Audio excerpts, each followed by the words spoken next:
welcome to episode 5 of the Ruthless Aggression podcast. Mm-hmm. You know what I just noticed watching back the video of last time is I think that you can see my feet when I touch you. Gross. Well, let's do introductions this week. Why not? Okay. I'm Levi. I'm Elizabeth. And we're married. Most of the time. This week we're married. Yeah. We'll see about next week. We'll see if it lasts.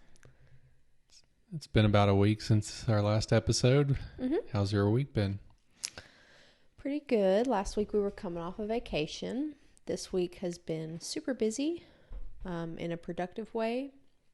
A lot of things in the works, a lot of life, a lot of career changes, a lot of fun to be had, cookouts, camping, gardening. Summer is in full swing. July is coming. We're excited. How about you?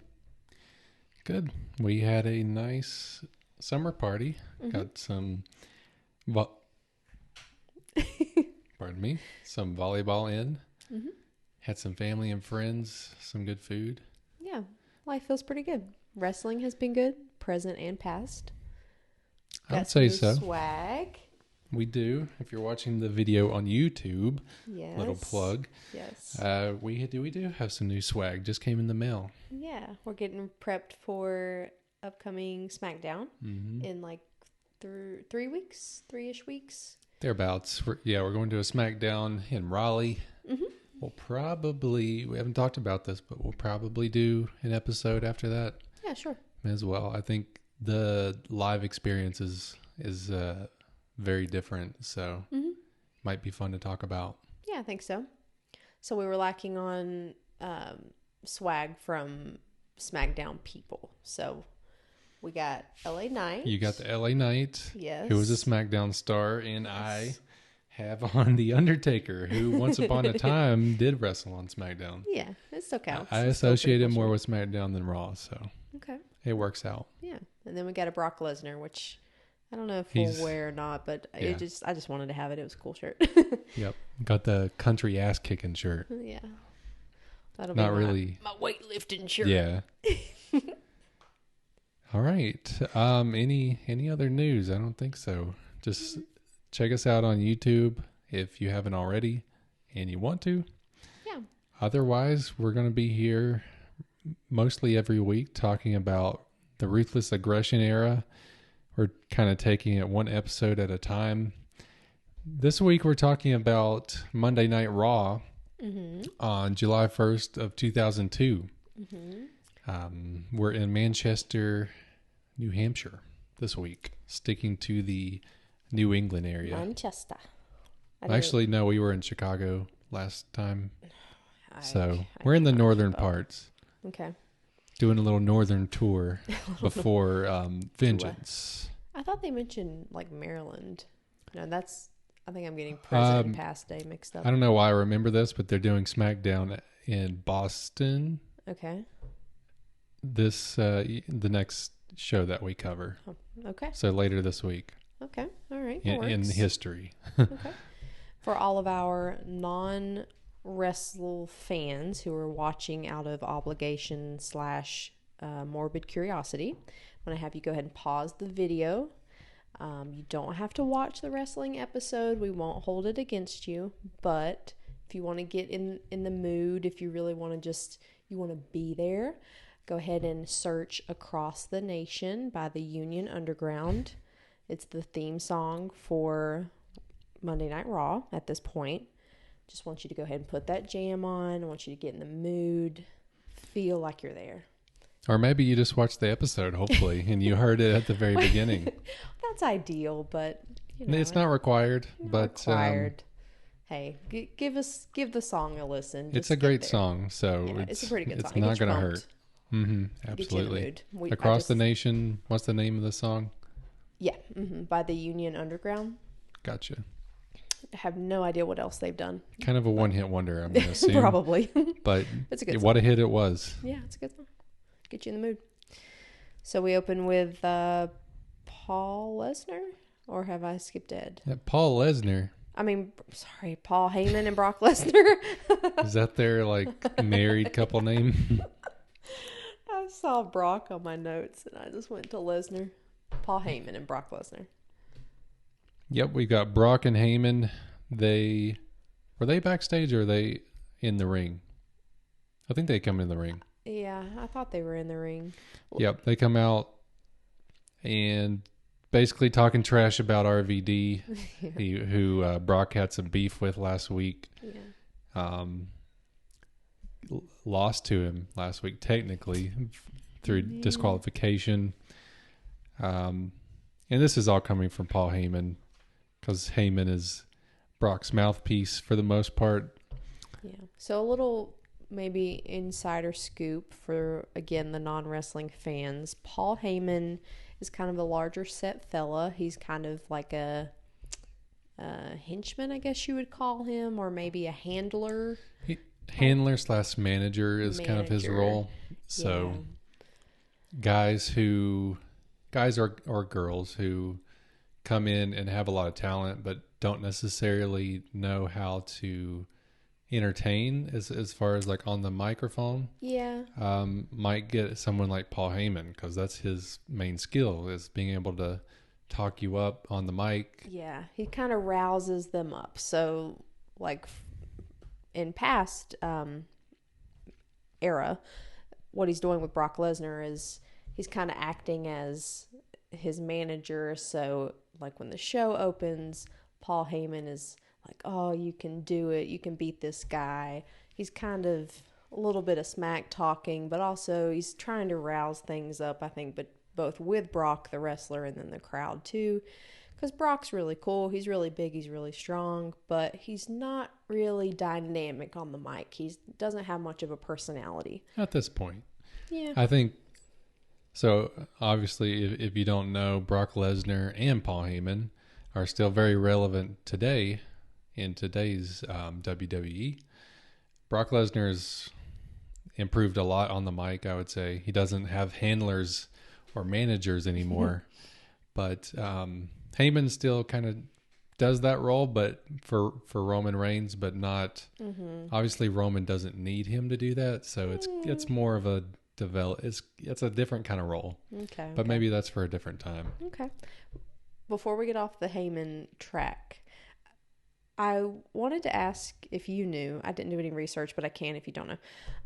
Was Paul a prior wrestler? Like, how did he get into this very specialized role where he's not really wrestling and he's not really a commentator? He's just kind of there. His personality. Well, he is the creator of ECW. Oh, that's right. You've told me that. Yes. I keep forgetting. So he created a company called Extreme Championship Wrestling, which was kind of inspired a lot of the hardcore stuff that you see in this era and even now, with like ladders and tables and chairs. Okay. A lot of that, I wouldn't say it all was created in ECW, but definitely it made wrestling a little bit more extreme. And that's kind of what made it popular. Gotcha. Heyman created that, and then Vince in WWE either bought them out or just ran them out of business. But either way, Heyman comes over. Gotcha. You that. have told me that, and I just keep forgetting for some reason. I can't commit that to memory. But okay, I have to wonder if he has some kind of history with wrestling, but I can look further back. Was he ever a wrestler? I don't know. Maybe, but not that I've ever heard of, and I wouldn't be surprised if he never did. Okay. Okay. Some people like to be around the business, but never actually. Yeah. Okay. So. All right. So Paul's hyping him up. He's talking. Well, he's talking trash about RVD. He talks about how Kurt Angle is an inspiration. How he did his big challenge this previous week on SmackDown, and so he issues his own challenge via Brock to any veteran in the locker room. Any veteran. Emphasis on veteran. Yep, no rooks this time around. So any veteran, and who comes out? The very, might I say, perhaps geriatric looking Ric Flair. Wow. throwing shade on the Nature Boy. So explain that name. I saw it was on the back of his coat. Nature Boy, like he's feral, I don't know or that that even no, that's before my time. okay. We'll have to do a deep dive Yeah, then. I have no idea. Okay. But he's looking half the height and half the just body mass of Brock Lesnar. But he's got all the flair. Oh, he's Ric got Flair. a lot of, Did we say his name? Ric Flair? No, I don't think so.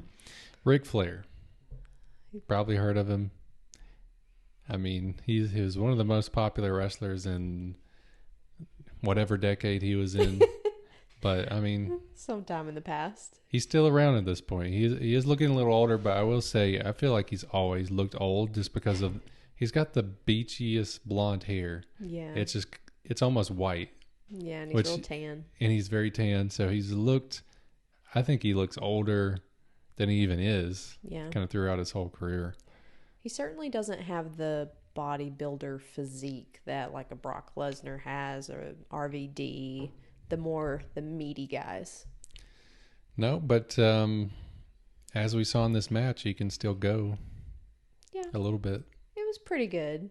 He got flipped and flopped around a little bit by Brock, which anyone does anytime they're against him because he's a beast. He is the beast.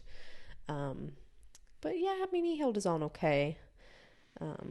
Yeah, I thought it was funny every time Brock gets out of a pin, he's like throwing Flair across the ring. He's airborne a lot. Yeah. I thought it was funny that I feel like to us, Brock was really kicking tail, but one of the announcers said that Lesnar is a declawed kitten. I believe it was JR that said that. He has the funniest quips of a commentator. JR has a good night. He'll come up many times, I think. He's yeah. One of the great commentators. Yeah, he's got some good one-liners. Yes, yeah. Flair gets a couple of... Well, I did want to mention, too, before even the match started, Flair said something about wanting revenge on Brock because he cost him Raw.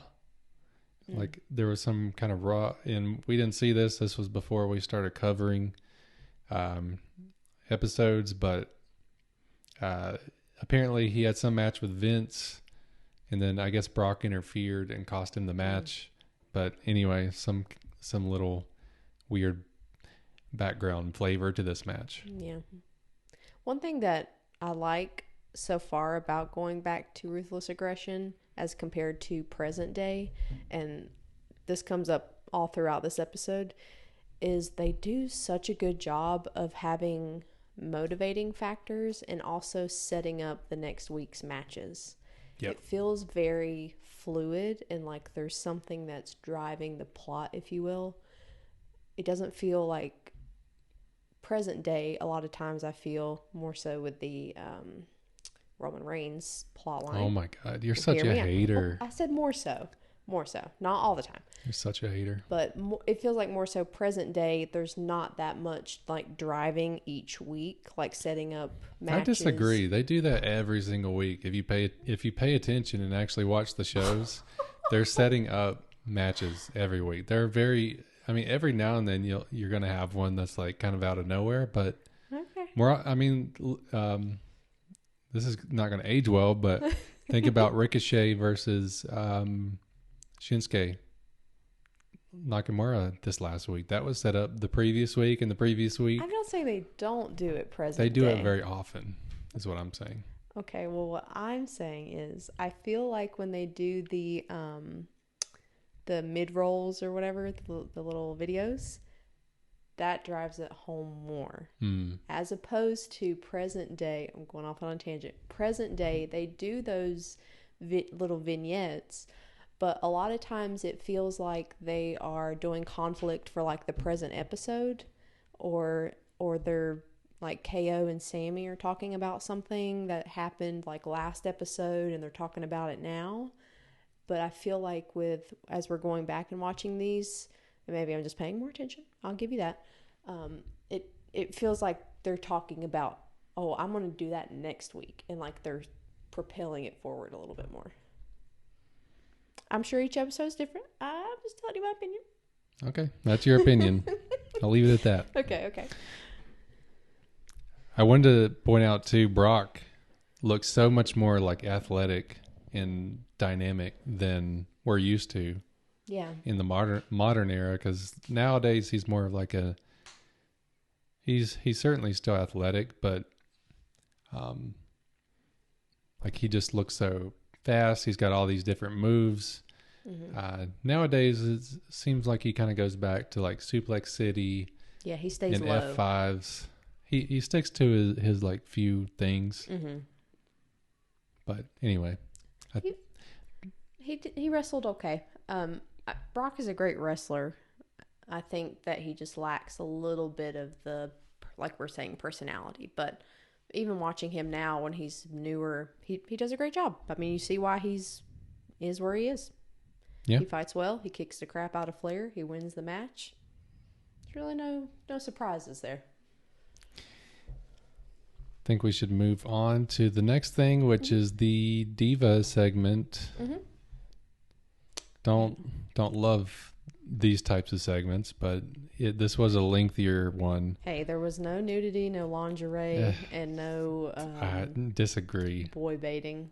Disagree. There was in a weird way. In a weird way. So Molly Holly versus, I didn't even catch her name. One of the divas. Jackie, I think.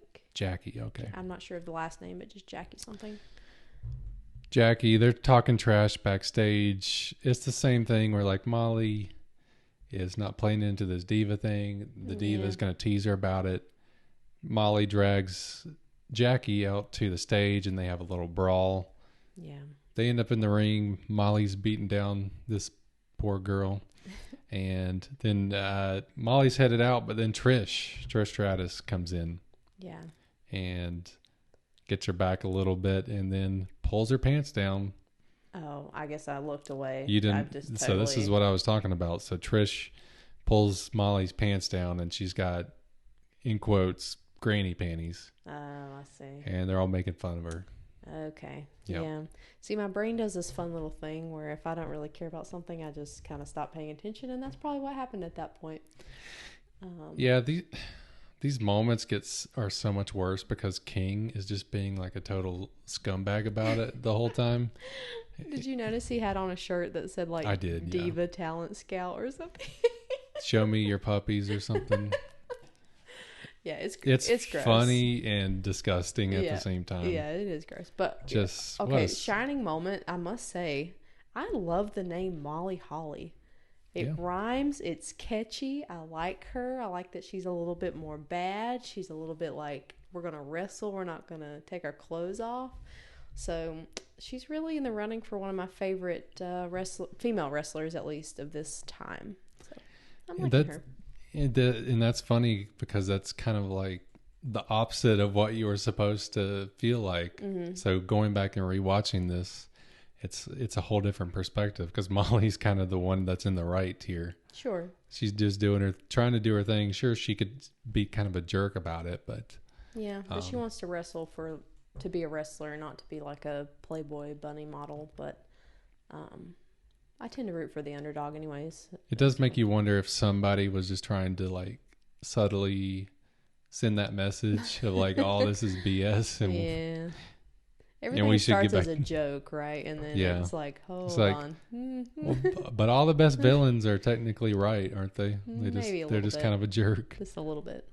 At least in wrestling, sure. I'll give that one to you. But yeah, it wasn't a panty raid this time around, so I'm okay with it. Yeah, pretty light actually on the diva stuff this time. Yeah. Which I think made it a pretty strong show. I don't know if that has anything to do with it, but Christopher Nowinski up next backstage talking about his match that he's about to go out and do against Bradshaw, who is the hardcore champion. Nowinski is the Harvard guy. I did recall, and I love his shtick too. Okay, I disagree. I'm really liking it. because I like his kind of confidence. I mean, it is a little like he's laying it Cocky. on. Yeah, he is a little cocky and he's laying it on thick. But I think he's doing it really well. Like he's kind of embodying that academic, I kind of know more than you kind of character, and I think he works it well. I did think it was funny in this backstage interview that he's saying, like, because the interviewer asked him, like, why didn't you want this to be for the hardcore championship? He's like, I don't want that. I don't want that thing. I don't want to deal with tables and ladders and Yeah. and chairs and all that, and have to, because you can defend the hardcore championship anywhere at any time. So that's kind of the background on that. So he's like, I don't want anything to do with that. Yeah, he's like a little sassy. Yeah. But I like the character. I was much more into it today, like on this episode, than I was the last episode that he was on. Yeah. And I guess this was a hardcore match because there was a bunch of weapons and stuff. It didn't last long. It was so fast. Anytime there's a match like that, Yeah. past or present, that's like that, I have to wonder what in the world. Like it's like less than 2 minutes maybe. They're like they push each other around, bada bing, bada boom, tap out, done. They're trying to build this Nowinski guy, this character. They're just going through the motions. I don't know where it's going to go because, like I said, I don't think it goes far. But like you said, I mean, they are pushing him, so it makes you wonder, like where he's going to run into a roadblock. I'm on board for now. I like seeing him. So then we have like a bunch of just backstage stuff. We like do. I'm just looking now. Like I was thinking this whole show just felt so fast to me because like it's segment after segment. A couple, we have some short matches, and there's a lot that happened. There are at least a lot of segments anyway. It makes me wonder, perhaps present day commercial breaks are a lot longer, so they can't quite do as much narrative building with the backstage stuff and the videos. Because I agree with you, like it made this episode, it was like match video, and I think that's what makes me feel like there's so much driving it forward. Yeah, and I would say for sure we should check that out sometime. I know this one was like an hour 36 minutes of content over 2 hours, so that's like 24 minutes of 2 hours ads. or 3 hours. Back then it was just 2 hours. Oh, gotcha. Okay. 3 hours in modern day. Gotcha. Yeah, but so many backstage segments. We got RVD and Regal. William Regal first. I think we saw him last Raw. He's looking for Brock, looking for a fight. William Regal lets him know that Brock is already done for the night. He's already competed. So Regal instead accepts his challenge. He's kind of a funny looking guy, I feel, as far as the wrestling community goes. He's built like a British boxer in the like 1950s. He doesn't quite look like he fits. Yeah. Especially against RVD. 1920s. Mm-hmm. I don't know. That's the what popped into my head. Yeah. He's got a build similar to Flair, I think. He's top heavy. Yeah. Kind of skinnier legs. Skinnier arms too. He's got a big torso. Just a big old barrel-chested torso. He's not fat. He's just like his rib cage is massive. It's like a barrel. Yeah. Barrel chested. I guess that's where that comes from. Yeah, that's a thing. So they just set up that match for later in the episode. It's really not. It's the next match once we get through all these backstage segments. We've got Jeff backstage.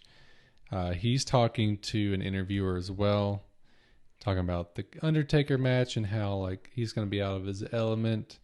It's his thing, and he's losing his mind. Yeah, basically they're just again setting up the match for later in the episode. Yep, and he's climbing up scaffolding and climbing up a ladder, yelling. Yeah, he looks. Jeff is very eccentric. Very. This episode, he's all over the place. I love the way he says "Taker" though. Taker. Yeah. And I have decided in my own mind that that's how I will forever refer to Undertaker. Just Taker. Taker. I don't think I've ever heard like as many people say Taker, as opposed to the full Undertaker as I have, especially in this episode. Even the commentators were calling him Taker. I think it's more of a casual term, and like with his dead man, his like phenom, you know, this guy on my shirt here, the hat and the gloves and all that stuff. I think he gets more reverence, so he's Undertaker. I think if you're referring to him more casually, as you might the biker badass guy, maybe it's Taker. Okay, good to know. That's my take on it. We got Bookdust, your favorite comedy duo. Yes. We got Goldust dressed as Darth Vader. Did they reveal that in this clip or the later one? It was this one. Oh. I think.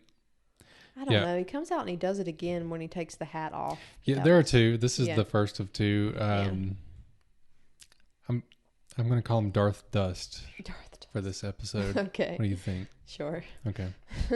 So basically a guy dressed as a wrestler painting his face in gold, who goes by Goldust, who is dressed up as Darth Vader with the helmet on, role playing with another wrestler. Just we got to go through the levels here. A lot of levels. A lot of layers. This is a pretty funny segment though, because Booker takes the lightsaber that he has and says he's about to get medieval. And a good little comedy segment. They're both a little outrageous. Booker T, I don't know why, but something about him is it. Now I like an outrageous character, but it leans almost like he's trying really hard. Is how I feel, and it kind of like turns me off from the character a little bit. Trying too hard to be funny or funny, and also just being like with the hand thing when he wrestles and he kind of shakes his head all crazy. I don't know. It just seems like he's really trying to be eccentric. I don't really get that. I mean, it feels like him. It feels pretty authentic to me, but maybe that's just because I've watched him for a long time. Yeah. But some people hit for me and some people don't, and he's just not hitting for me on this episode. Fair enough. How about Eddie Guerrero and Vince McMahon backstage? Yeah, so I think that's a good comparison with Eddie Guerrero because he also is just a little bit kooky crazy. He's a little bit energetic. He's you can tell he doesn't want to stand still, which maybe due to a substance and or other thing that he's intaking. I don't know, but that feels like a little bit more genuine. Like I can just feel that he has so much energy and he's moving and he's pumped up, as opposed to, I don't know, just putting on this show in a way. But yeah, they're just kind of setting up their match for later in the show too, right? Yeah, Chris Benoit comes up as well. They're all having a chat. We find out that apparently Chris Benoit has been out for over a year with, I assume, an injury. But he was on the last episode though, wasn't he? Out of ring. Yeah. Okay. So I think they probably have had him on TV. Okay. Maybe the last few weeks, but he's not been in a match for over a year. Okay. Yeah, well, just sets it up. Tells you what to expect, basically. Now we've got that RVD versus William Regal match. Mm-hmm. Regal comes out. Apparently he's the European champion, which can't recall if we've seen him with that belt yet. A lot of championships in this old WWE. You said, I'm sorry, what was it called? The what? European. Is that the same as present day Intercontinental that Gunther has? Nope. RVD is the Intercontinental champ. So European champ has no championship, has no lineage at this point. It's just retired. Which I think we're in a better spot nowadays. It feels, I think when you have a lot of belts, it cheapens having a belt. Yeah. So, because, I mean, you had the hardcore championship, which we just saw. That doesn't exist anymore. European championship doesn't exist. Cruiserweight championship doesn't exist. Yeah. Now we're down to like 4 singles belts. So, anyway, we've got RVD and Regal out there. they had a match. Yeah, it's pretty basic. Yep. The crowd was loving RVD. I wrote down he is a fan favorite, and then within 10 seconds, I think JR said, "We got RVD, the fan favorite here." He is. I mean, him and Jeff Hardy just steal the show. Yeah. And I guess RVD is kind of your, technically you're like number 2 guy since he's the Intercontinental Champion. Mm-hmm. He's like your, I don't know if we've seen the United States Championship. I don't know if that's a thing yet. I'm not sure. But he's one of the bigger draws, obviously. They're putting him in this feud with Brock. Mm-hmm. Speaking of which, Brock and Heyman do come out after RVD finishes off Regal with a frog splash. And we set up a match, I think our first match for Vengeance. Yes, that sounds our first so pay-per-view. diabolical. I love it. This is one of my favorite themed pay-per-views from this day. It's not around anymore, but I always thought it was really cool. Yeah. That and like Bad Blood.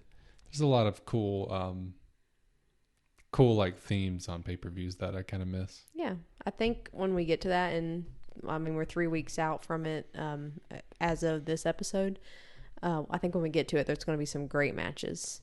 RVD and Brock, that's great. It's a good duo. Yep. RVD and Brock. We've got our next match. Mm-hmm. The Dudleys. A version of the Dudleys. So, we haven't seen this, but Bubba and Devon Dudley are the original Dudleys. They've since parted ways, and Spike Dudley is kind of the third one. He's like the cousin or something.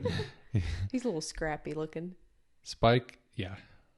He's interesting. We can talk about him. They're going up against Eddie and Chris Benoit. Yes. Yeah. I'm going to go ahead and skip forward. Okay. The Dudleys win, which was very surprising to me. Right? Don't they? They get the count? Yep, Bubba pins Eddie. Yes. Okay. So I want to hit that first and then go back. This felt like a huge match to be in the middle of the show, or roughly in the middle of the show. You think so? I felt like it was. Huge in what way? I felt like Eddie and Chris went full out. Even there were a few points where it felt like, I wanted to ask you, when Chris was holding Bubba in that submission, I guess it's called. Yeah, crossface. It almost veered a little bit into like he's not letting go, but he should be. I don't know. Did you perceive that or no? No. So I actually thought it was a pretty sloppy looking match, because you've got Chris Benoit, who's not been there for over a year, and Eddie, so they haven't really had time together. Eddie's not really a tag team guy, so I doubt they've really had much time with Bubba and Spike. So there were lots of miscommunications, I noticed. Yeah. And botched moves even. There was that Benoit suplex on Bubba Ray, who it knocked him on his neck and head. Yeah. It did not look intentional. So I agree. When I say a big match, I mean effort, because it felt like everyone was giving 100%, whereas in a tag team, it usually feels like, okay, I'm going to give 50%, and then my tag team partner is going to give 50%. It kind of felt like everybody was going in like as if it was a one-on-one match, is how it appeared to me. And then it felt like a long match, like they fought for a really long time. So it just felt like a bigger match in the middle of the show. It didn't seem intentional to me, but I mean, they did. You did have the tables come out at the end, and Chris Benoit, like you said, Bubba and Spike win, but then after the bell, the tides kind of turn, and like Benoit and Eddie are kind of beating down on him, and there's a table set up outside the ring that Benoit basically throws Spike out of the ring through the table, which is not, if you've seen Spike Dudley wrestle, this happens quite a bit. He's like a human crash dummy, basically. Oh, okay. Because he's so small. Yeah. And I guess, like, if you don't have that much weight on you, I guess you can just get thrown around a lot without getting hurt as much. So that's kind of like his thing. Yeah. Chris was very physical, he was aggressive in this match. It felt like, yeah. I don't know if he had just held back because he'd been out for so long and he was just letting loose or what, but. It also, I mean, this duo with Eddie and Benoit seems like they're trying to make them out to be like a really killer tag team. At this point, was Eddie more of a newer wrestler, or has he been around for a long time? He's been around, but I think like Rey Mysterio, he spent a lot of time in WCW, I think. You might have to fact check me on that, but I know he's been around for a while. I want to say even Rey Mysterio like looked up to Eddie Guerrero as a kid, which Rey Mysterio at this point, we haven't seen him yet, but he basically is still a kid in a lot of ways. We haven't, and we have yet another promo that he is coming. Did we get one this? Right after this match. We had another, he is coming, Mysterio promo. Like, we'll eventually see him. Goodness gracious. Might be Vengeance. Might be after Vengeance. Who knows? So is he so big that they can do promos and be like, this guy's coming big time? I don't know. They do that. So, there was a joke like, I don't know, a couple years ago where they did that for this guy. I forget who it was, Veer or something. Some Indian wrestler. They kind of played a little promo for him for weeks, and he never debuted. So I think it's easy to just slip it in there.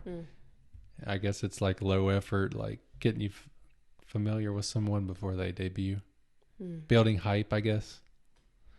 It's just so interesting. I would love to have a deeper dive into like the reasoning for why WWE does some of the things they do. Like they have some people like that where they'll have all these promos and they'll push really hard, and it's like they really want you to know who this person is. And then they have these other people like Batista, John Cena. They're like, yeah, just get out there, just whatever you want to do, just go out in the ring. We'll figure it out later. Those guys are unproven though. I mean, they didn't really know what they had with them, I don't think. Right, which is I want to know, like, why do you think certain people are going to succeed versus others, and then it's opposite? Well, I will say Rey Mysterio is proven. He's already been in WCW on television. I'm assuming, I didn't watch him in WCW, but I know he was a big deal there. So he is proven more so than John Cena or Batista. Yeah, which is kind of crazy to think about, but. Yeah, because Rey Mysterio is still going today. He's still going. He is. He's crazy. I think being small is like a blessing in disguise. Yeah, you can go for longer, certainly. Yeah, it's not as hard on you. So then we have Darth Vader again. Darth Dust. Darth Dust. Yeah, he's with Big Show backstage. He's doing his thing. He says, "I am your father," and then he hits. For some reason, he hits the Big Show with his plastic lightsaber, and there's a brawl backstage.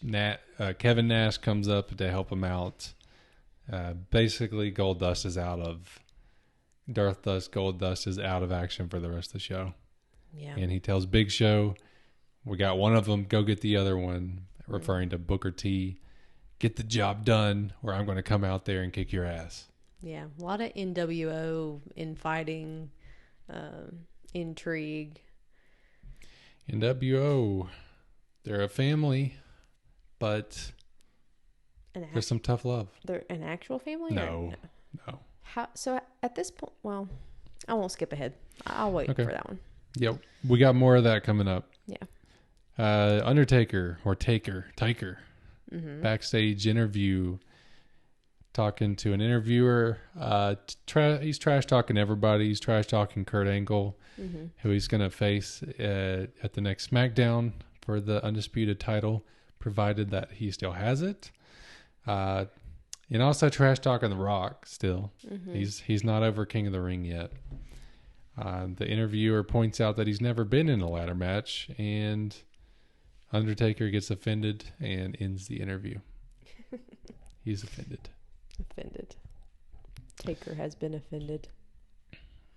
X-Pac is backstage, but he's not conscious. He's splayed out through some kind of like coffee table or something, and we're led to believe that this was Booker T, but Booker T never owns up to it, so we'll never know.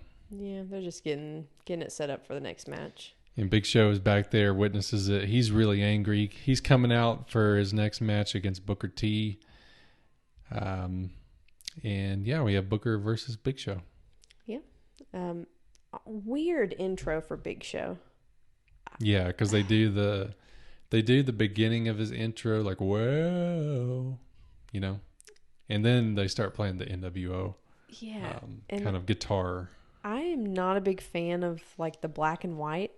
The way they like shoot him coming out with the camera, it's like black and white. But they do that a lot, I feel like, with flashbacks in wrestling. They'll use a similar camera technique. So as I'm watching it, and I would think as the viewer is watching it, you're seeing it in like a kind of muted color, black and white. And so for a minute, I'm always, of the 2 times that I've seen him come out, I'm like, oh, this is a flashback. And then I'm like, oh, no, wait, we're actually in the match now. And then all of a sudden it switches back to color vision. It's very disorienting. I'm not a fan. I agree. I think it feels very dated even for this time. Yeah. Like even for 2002, like it feels like it's like 4 years too old, too out of date. It's and weird. This whole group with this current version of the NWO feels like it's just not going to last. It feels weird and haphazard and pieced together. Yeah. We'll see how it plays out. I mean, at the end of this match, Big Show gets counted out, which we don't see much in the modern day anymore. I mentioned to you, I bet you've never seen somebody get counted out before. Yeah, that was the first time. When they got to 10, I was like, oh, snap. In the modern day, it's like everybody lays there until 9, and then they just miraculously apparate into the ring. Apparate. Yeah. But this was a weird match from start to end for me. The weird intro was weird. It was the first count out I've seen. I felt like, to Booker T's credit of all the critique I give, because he's so over the top, he does sell it very well. So I guess that was a plus of this match. And then at the end, I've never seen a wrestler do what Booker T did. He just kind of like went out and started walking in the crowd. Which was... Yeah, he knew something was coming with the whole NWO thing. He's like, I'm not going through the curtains up there because I know who's waiting for me. So I'm out. I thought he was just like, I'll just go No, to the he's crowd. like, yeah, I'm good. I'm getting out of here. Okay. I will say Booker, he's very athletic, especially when he does his high kick thing. And I've seen some clips of him in WCW, which I think, again, didn't witness it firsthand, but from what I can gather, that was kind of like his peak was in WCW. Mm-hmm. He seems like he was even more athletic then, like a jump so high. Mm-hmm. So I think my theory is that I think he's like, this is kind of the last, kind of the later stages of his career / prime. Mm-hmm. So that's kind of an observation that I had there. But yeah, Booker escapes. Kevin Nash and Shawn Michaels come in. They're pissed. Kevin Nash, he has a unique face. Almost like it's familiar to me. Like I've seen him. Does he do any kind of present day commentary or sports? Not really. He doesn't have any official positions, but he's definitely in like documentaries. He's in a lot of documentaries and stuff, so he's out there. Okay. He's got like the short hair nowadays. Oh, okay. Yeah, he's got long hair now. Yeah, I mean, I would say he's like a familiar looking guy. Yeah. So basically, they just have like a little infighting thing. Kevin Nash and Big Show trade a couple punches. Sean breaks them up, and then Sean goes on this rambling thing about how there's going to be a new member coming soon, but he's injured currently, and it's not X-Pac, who is just dead, apparently. We don't care about him, really. It's a spoiler alert, it's Triple H. Yeah, and he takes forever to get to that point. Oh my gosh. He burned some TV time there for sure. Yeah, he was walking with the mic. He was turning circles. I think I said at one point, I can't believe he's not dizzy. I mean, he's just walking. Makes you wonder circles. if he had like a timer that he was looking at in the background. Like, you got to fill up this time. And he's like, I only have one thing to say. I'm going to have to really draw this out. Yeah. And he did. Time. So he makes, long story short, he makes this big announcement that Triple H is joining NWO. Although no, Triple H has not said anything of the sort. It was just apparently this fleeting moment at King of the Ring where Triple H seemed a little friendly. So it's kind of like a little friendly. Yeah. So it's almost like when like a creepy guy kind of takes like a compliment the wrong way. Uh-huh. I don't know. We'll see how it plays out. But that's how. Vibe. Like how many? That would make like 6 people be in NWO at this point. Yeah, and for a second you thought they were going to kick out Big Show because they Sean eventually does get Big Show and Kevin to shake hands, and then out of nowhere Sean does his sweet chin music, the super kick. Sweet chin music. That's the That's such a funny sweet name. Chin music on the Big Show, and then he's like. Then Nash and Sean are walking out, and they're like, "Come on." Yeah, they're gonna have to figure their stuff out. The tough love thing. Yeah. So Big Show's still in apparently, if he chooses to be. It's hard to follow that plot line. I'll continue to, see how it plays out. But as of now, mentally, I'm like, okay, NWO stuff to the side. We'll figure that out later. It feels irrelevant too, because a lot of these guys are. I would say, except for maybe the Big Show, are kind of past their prime a little bit. Shawn Michaels, though. Yeah, you're right. He feels like he's in like an interlude, though, because I feel like he has great stuff after this and before this. So maybe it's just the group that's weird. Yeah, it's a weird vibe. We got Taker and Vince backstage talking up. We get another match set for Vengeance. Mm-hmm. The Undertaker versus The Rock, whether The Undertaker has the championship or not. To which The Undertaker takes great offense. Taker's getting a lot of backhanded compliments or backhanded comments on this episode, I mean. Yep. He's like, well, what do you mean about that? And Vince is like, we'll see. Yeah.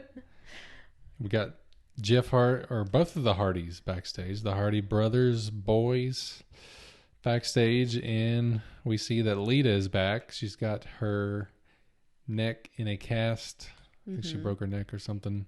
So they're like a little trio kind of thing? Yeah, at this time. And Matt and Lita are together, though, spoiler alert, there is drama happening as this episode is going on. There is drama. Because I don't want to spoil it too much, but I understand that there was some intermingling that were happening in real life. There was a little bit of, and we'll get there because they end up like WWE always does. They bring the reality into the product, so we'll get to talk about it more then. But we'll just say Lita and Matt are gonna have some problems in the near future, so stay tuned. Stay tuned. In the next couple years, it's gonna get nasty. Yeah. But anyway, Jeff is continuing to lose his mind, just like yelling and hitting things and running out of the room. He's a little cuckoo magoo, as we like to say. And here we are. We're at the main event, and what a main event it was. This was a doozy of an episode. I mean, this main event was like, I felt like it was premium event level. For sure. Can I say what it was real quick? Oh, yeah, sure. I don't think we covered it. We did last week, but we have Jeff Hardy versus The Undertaker in a ladder match. Mm-hmm. For with just one ladder, which for the Undisputed Championship. I think there were multiple. Oh, Well, there are some under the ring. It's not like nowadays where they have ladders on the stage, in the ring, yeah, they've in got the like stands. 10 ladders. They've got like this 20. is like one. They've got 30 ladders nowadays, but Yeah. now it's like one is out there, and if you want more, there are more under the ring. Gotcha. Okay.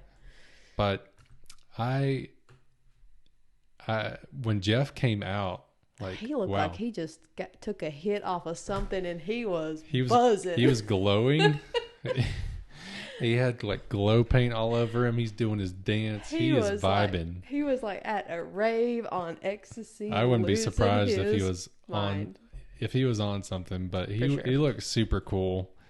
And by the way, just I want to say before we get started with this match, this is like one of the more famous matches that I'm aware of, like in this era. Oh, okay. This is a big match. We'll get to some of the famous moments too, but just wanted to point that out. Oh, it was big. It like the effort, the moves, the length of the match. It had premium event written all over it. So I guess my question is, I'm wondering why they did go all out for this one. It just happened that way. Well, let's talk about that in a minute. Can I talk about how it gets started? Because I thought the beginning of this match was so cool. Okay. Because obviously Jeff is this huge underdog. Uh-huh. So he comes out, he sits on Undertaker's bike, which obviously brings Undertaker out of the ring. Jeff runs around him into the ring while Undertaker's turning around. He drop kicks the ladder into the Undertaker and knocks him over. And then he goes and like jumps over the ropes and onto him out of the ring and then hits him with a chair. It's like, wow, he couldn't have had a better start to this match for Jeff. I think it's tough sometimes watching a match when you have a really tall, heavy guy against a small, short, scrappy guy, which is what's happening here. I think it can be difficult with the physical dynamics of it because you've got two very different wrestling styles. But Jeff Hardy is very good about being the scrappy guy with the bigger guy. I think he does that really well. Like you're saying, it's almost like he's running circles around him. It makes for a good, entertaining match. I think that makes some of the best matches too. It's when you have a size mismatch. Yeah, it can.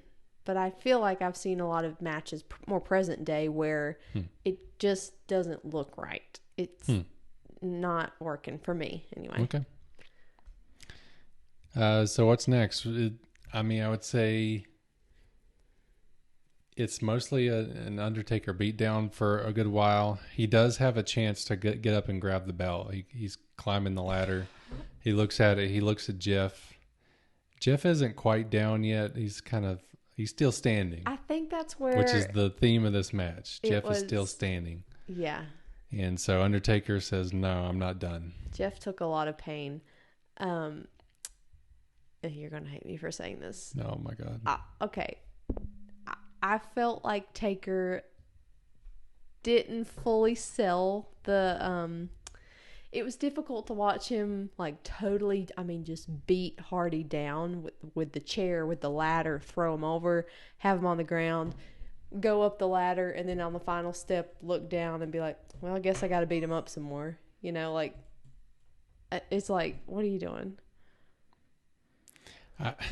I disagree. I feel like he sold it just fine. Okay. He said before the match, like, I'm going to make sure he's not standing at the end of the night. Mm-hmm. So I think it wasn't just his goal to win. It was like, this kid keeps bugging me and it's not going to happen anymore. Yeah. And this was still early in the match. So I don't even blame him for it was a continuing long match, man. We almost needed an intermission for that match. Yeah. It was long. Painful at times. It was a long match. We did have a couple of Jeff Hardy surges where it looked like he he was about to win. I mean, a couple times he gets almost up there. Undertaker comes back and grabs him off of it. Yeah. But every time he kind of like counters, hits him with a chair at one point, and we get the famous call by Jim Ross. Climb the ladder, kid. Make yourself famous. They did such a good job of selling like this could happen, and how crazy would it be if this happened? Yeah. It certainly felt crazy. It was a crazy match. I feel like if you were to peek behind the curtain prior to this show, I could just see Jeff Hardy talking to The Undertaker and being like, listen, we're going to go all out. It's going to be crazy. I want you to beat me till I'm bloody. Like, Jeff Hardy is the kind of guy that I feel like you could punch him and then he would just look at you and be like, do it harder next time. Like, he just wants to have the crap Punishment. beat out. Yeah. And that's like that's another part that did make him famous. Is like he goes for it. He has, and he's willing to take so much punishment, which maybe was the reason why his career went the way it did. Yeah. But it is fun to watch. I could see him being a big liability for and he the was. company. He certainly was. Yeah. I'm sure we'll get to that. Okay. I look forward to that because I don't really know a lot about kind of what changed his course, how he evolved. So we'll get there. But ultimately, it was a very good match. Well, we should say Undertaker wins. Undertaker Obviously, wins. He gets. Although at the time, I would say it wasn't that obvious. It seemed beforehand it would be like, obviously he's not going to lose. But during that match, they did such a good job of selling it might happen. Yeah. It was a good match. It was believable that Jeff could have won. He just he was so kind of tactical about it and creating those openings. He really had a chance. Yeah. And I think this is really what put Jeff Hardy on the map too. I think this launched his career. But I do want to get to the part too where he after the bell, Undertaker kind of goes out and he's headed back. Jeff gets up, he goes in, he power bombs him the last ride. Jeff grabs the mic again for whatever reason and starts he saying sounds like I'm awful. still like he's got a punctured you lung haven't or broke something. Me. He's like I'm still standing. he sounds so weird on the mic. I'm not really sure what that's about. But it sounded like it's not a southern accent. No, he sounded like he got the wind knocked out of him or something. It was painful. So Taker comes back. He's about to punch him, but then he stops and instead he raises Jeff's hand as a show of respect. It was a little bit of a weird ending. I think it's a great ending, and it's iconic too because like you've earned the Undertaker's respect after fighting him for weeks now. Oh, okay. I guess. He cannot break you. And so he's finally like, well, you got my respect. Okay. So that's why I think this is just like one of the career defining moments for Jeff Hardy. I think it's hard for me to read into things like that and see the context. Without the context, I'm like, oh, that's kind of a weird ending. Yeah. But yeah, maybe I don't understand maybe the meaning behind what he's doing. But. So that brings us to the end of Raw. What did you think about the show overall? It was a very good show. As just like in present day, Raw brings it every time. Great show. A bit long at times, but it wasn't, not in a bad way, just in a like, holy moly, like how long are these matches going? Like not as long as modern day Raw. Right, as in total length, but there's so much content. There's a lot of stuff going on, and definitely felt like, I don't know, maybe it's just hindsight, but it feels like the roster was more stacked back then. You don't have too many. You have so many Hall of Famers. Yeah. In almost every single match, notwithstanding, like Nowinski isn't, and I mean, the majority of the other folks are all timers, you know? Yeah. Well, yeah, I mean, in every one of those matches, like, well, other than that really quick win that we just talked about, they are bringing it, like putting it on display. The moves, the mic stuff, like they are bringing it hardcore, as opposed to, I feel like present day, it's like 50% of the time we'll bring it pretty good. 50% of the time we're just kind of going through the motions until we get to the next premium event. Is how it feels sometimes. But yeah, I will say too, like Raw during this time was very much still the A show because it was the original weekly show, and then they split off into Raw and SmackDown. SmackDown, I think, was kind of set up to be the B show, but they kind of overachieved in a lot of ways, I think. SmackDown did. But that's also why I think Raw is a little bit more safe. They have kind of more established guys, whereas like on SmackDown you've got John Cena getting time at this early stage, and Batista and Randy Orton. So it very much feels like, and even today in the modern era, they've kind of set it up to be the same, where SmackDown is almost like the land of opportunity. Yeah, there's some wild cards. And Raw is more of the established thing. So maybe that's, maybe that's what they're trying to do in the modern era too. Yeah, but it'll be hard to replicate. But I don't hate it. I think it gives, some randos some opportunities to kind of rise up and get more screen time. But we'll see. We'll see what kind of talent develops. But it was a great episode. I'm excited for the next SmackDown. I'm having a good old time. Yeah, I'm excited as well. We'll be back next week for our next episode of Thursday Night SmackDown. Oh, Thursday night.